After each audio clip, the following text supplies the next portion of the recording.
Welcome to Fohenagh National School. We are interviewing Frank Gavin, who will tell us a bit about Clonbrock Gardens. What year did you start working in the gardens of Clonbrock? I started work in someplace around 1974-75. That was for a 3-day week stint.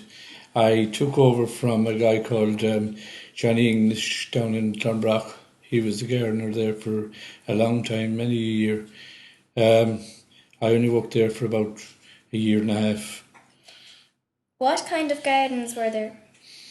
There was mainly two gardens. It was one garden split into two. You had the main lawns, which had to be mowed once a week, which was a big job, and you had vegetable gardens.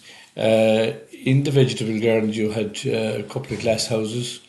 In the lawn gardens, you had two more glasshouses, which housed the peaches and the grapes. The glasshouses in the vegetable gardens were for the tomatoes. Was the wall high around the garden? I'd say it was about 10 foot. It was a bit like being in jail.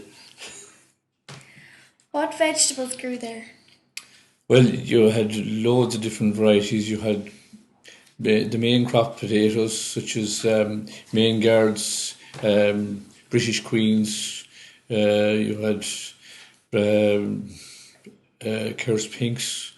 You had carrots, cabbages, Brussels sprouts,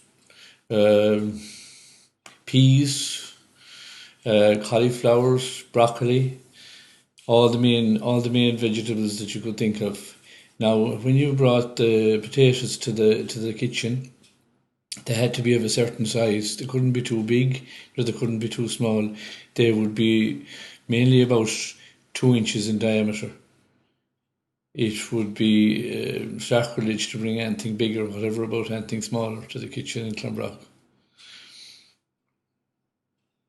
What fruit trees grew there?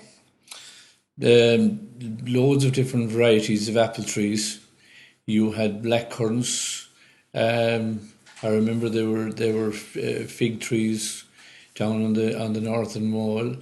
You had in the glass houses. Then you had the grapes, and the other glass house housed the peaches, as I said. Tell us about the glasshouses. Well, the glass houses were fair size. They were a big glass house. They were very modern for their day. They were heated, which was heated from a furnace in the garden, which had to be kept warm at a certain temperature at all times in the winter time, and in the springtime, because of the grapes. Otherwise, the grapes would die. What is your worst memory of the garden? My worst memory of the garden would be the long days in the winter time. I would have started at 8 in the morning and finished at 6 in the evening. And of course, in the winter time, it would be dark, and it would be very lonesome in the garden on your own from 4 until 6 in the evening, with really not a whole pile to do. What is your best memory of the garden? My best memory of the garden would be in the summertime, of course. It was such a great place in the summertime. If there was somebody sick, I always reckoned that if you walked into the garden with the fragrance of the roses, it would nearly cure you. It was so refreshing. And of course, Luke Mahan and his wife Audrey were so good to me that it was even better than that to work for them. They really did look after their employees.